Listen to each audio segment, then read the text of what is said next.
Om Swastiastu.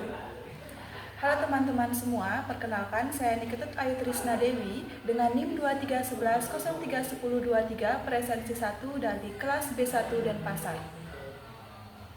Om Swastiastu, perkenalkan nama saya Putu Dita Fatalik.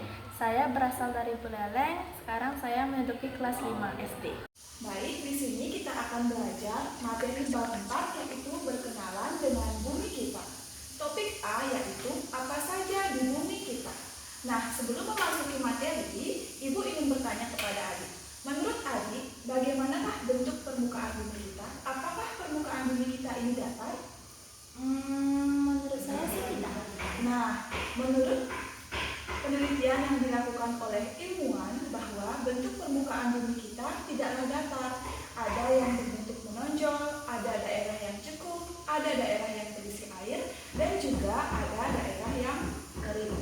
Nah, selanjutnya kita akan belajar tentang bagian-bagian bumi atau lapisan-lapisan dari bumi. Lapisan bumi itu terdiri dari 3, yaitu yang pertama ada litosfer, yang kedua ada hidrosfer, dan yang ketiga ada atmosfer. Tadi ada litosfer. Litosfer adalah daratan atau bagian daratan dari permukaan bumi. Litosfer terdiri dari yang pertama, bukit. Bukit adalah tumpukan tanah yang lebih tinggi dari sekelilingnya dan lebih rendah daripada gunung. Yang kedua ada gunung. Gunung adalah bukit yang tinggi dan luas dan biasanya tingginya sekitar 600 meter. Yang ketiga ada lembah. Lembah adalah wilayah bentang alam yang berada di sekitar gunung. Nah, biasanya berada di kaki gunung. Selanjutnya yang keempat ada dataran rendah. Dataran rendah adalah daerah permukaan bumi yang berada di daerah rendah dan memiliki permukaan yang rata. Nah, ini merupakan contoh dari dataran rendah. Yang terakhir ada dataran tinggi. Dataran tinggi adalah daerah permukaan bumi yang berada di daerah tinggi. Biasanya itu tingginya sekitar 700 meter di atas permukaan bumi. Nah, tadi kita sudah keluar melihat contoh dari litosfer yaitu dataran rendah. Bisa diulangi kembali apa saja tadi bagian litosfer? Yang pertama ada Bukit, yang kedua ada lembah, lembah, yang ketiga ada gunung, yang keempat dataran rendah, dan yang terakhir dataran tinggi. benar sekali. Nah, selanjutnya kita akan belajar lapisan bumi yang kedua yaitu hidrosfer. Nah, hidrosfer berasal dari kata hidro yang artinya air dan sfer yang artinya lapisan. Jadi, secara harfiah, hidrosfer adalah seluruh lapisan air yang berada di permukaan bumi. Nah, apa saja sih bagian hidrosfer? Nah, bagian hidrosfer yang pertama yaitu ada sungai. Sungai adalah bagian permukaan bumi yang digenangi oleh air mengalir. Yang kedua ada danau. Danau adalah genangan air yang sangat luas dan dikelilingi oleh daratan. Yang ketiga ada rawa. Rawa adalah tanah rendah, biasanya berada di sekitar pantai dan digenangi air. Nah, yang keempat ada laut. Laut adalah kumpulan air asin dalam jumlah yang banyak yang membagi daratan atas benua dan juga pulau. Nah, itulah tadi bagian dari hidrosfer yang terdiri dari 4. Apa saja? Yang pertama ada sungai, benar. Yang kedua rawa. Yang ketiga danau. Yang keempat pantai atau laut. Benar sekali. Nah, selanjutnya kita akan mempelajari lapisan bumi yang ketiga yaitu atmosfer. Atmosfer adalah lapisan udara yang menyelimuti permukaan bumi. Atmosfer ada udara yang digunakan oleh makhluk hidup untuk bernapas. Ada oksigen yang digunakan oleh manusia, hewan, tumbuhan untuk bertahan hidup. Ada karbon dioksida yang digunakan oleh tumbuhan sebagai sumber energi dan juga ada nitrogen yang digunakan sebagai tumbuhan untuk mendapatkan nutrisi. Nah, lapisan atmosfer terdiri dari yang pertama ada troposfer. Nah, troposfer adalah lapisan paling bawah dari hidrosfer, berkisar antara 0 sampai 10 km di atas permukaan bumi.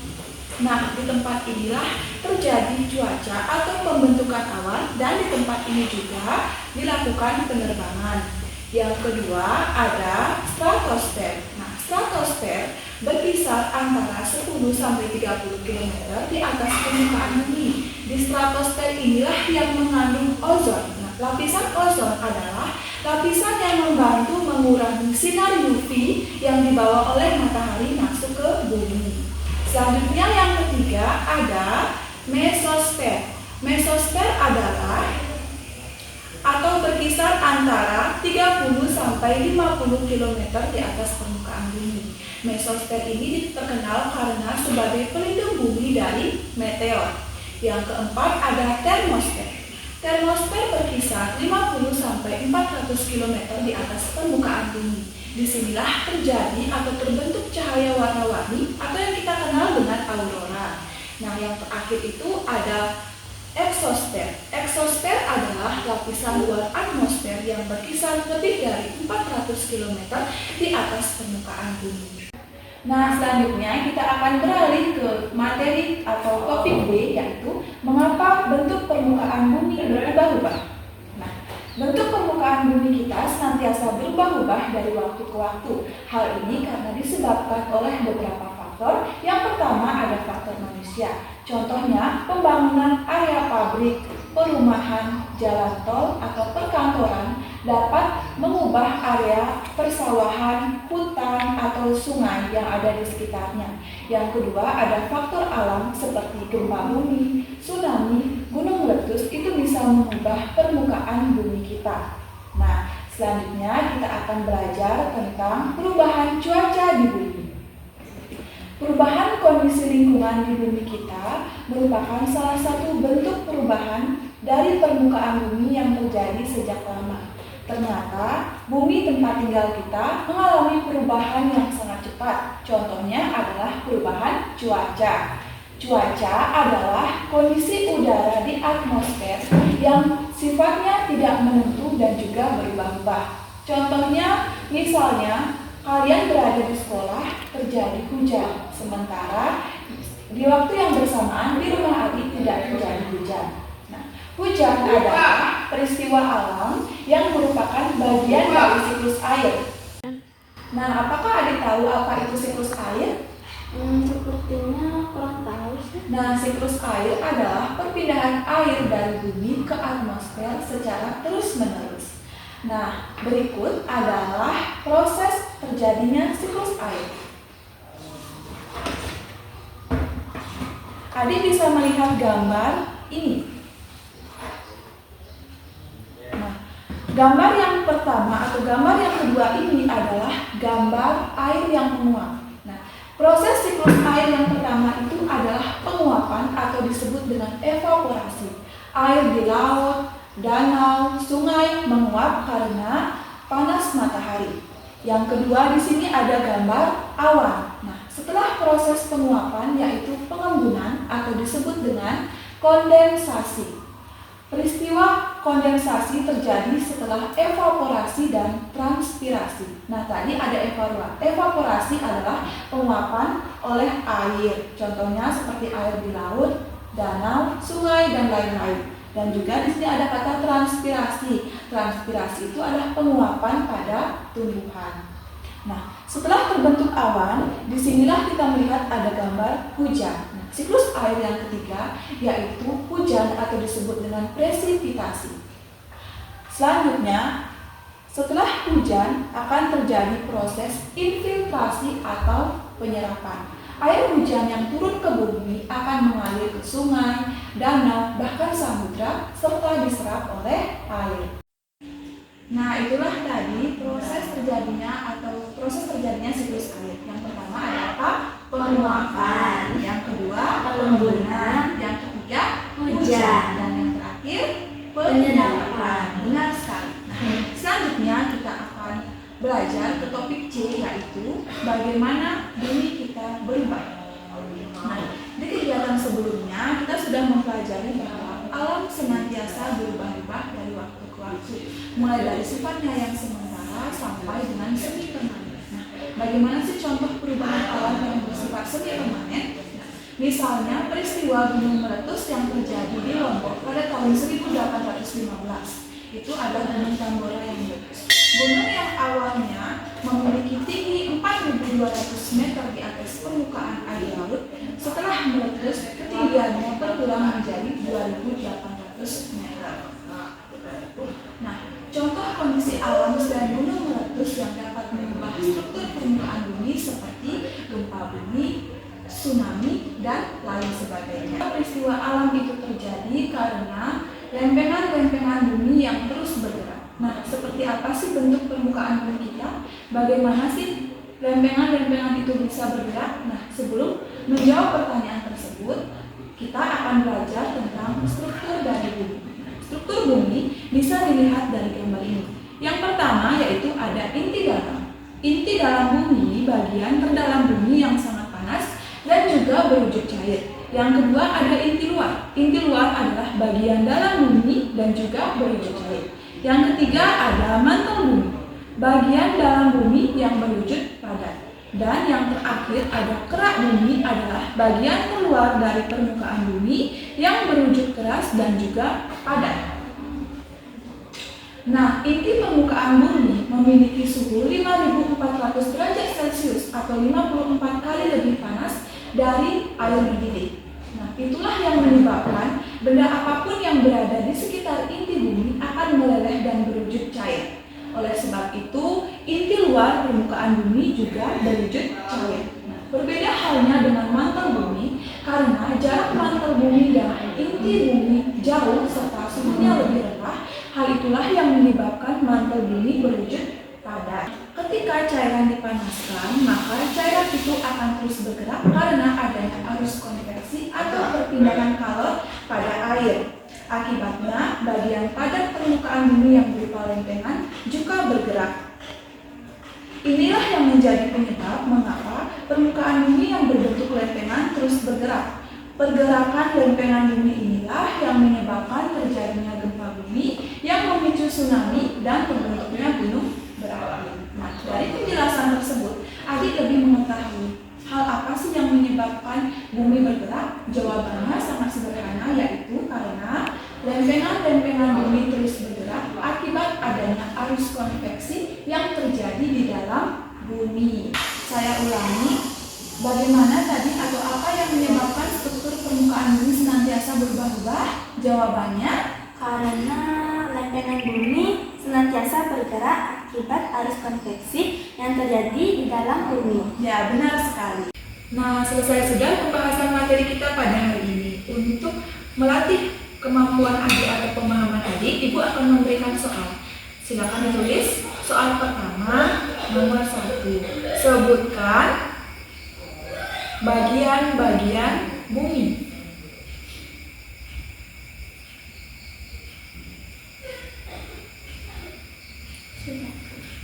Nomor 2, apa saja contoh dari litosfer atau daratan?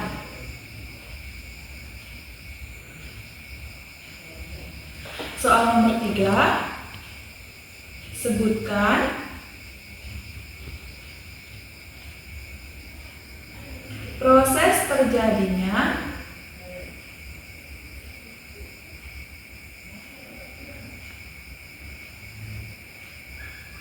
siklus air.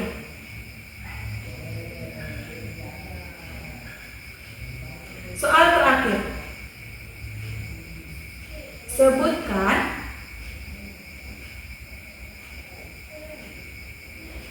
struktur bumi. Sudah. Silakan dijawab.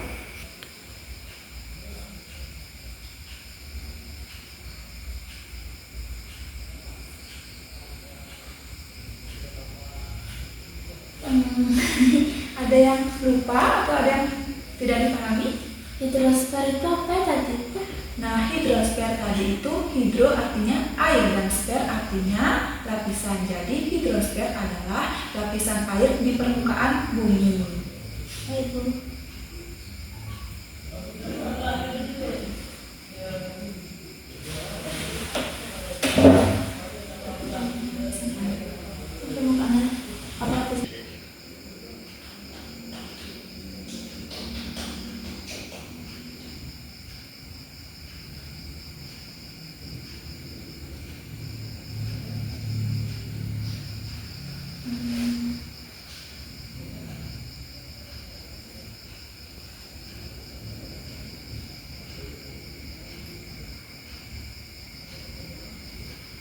Tadi litosfer itu apa ya? Litosfer itu daratan. Tadi kan kita sudah keluar melihat dataran rendah.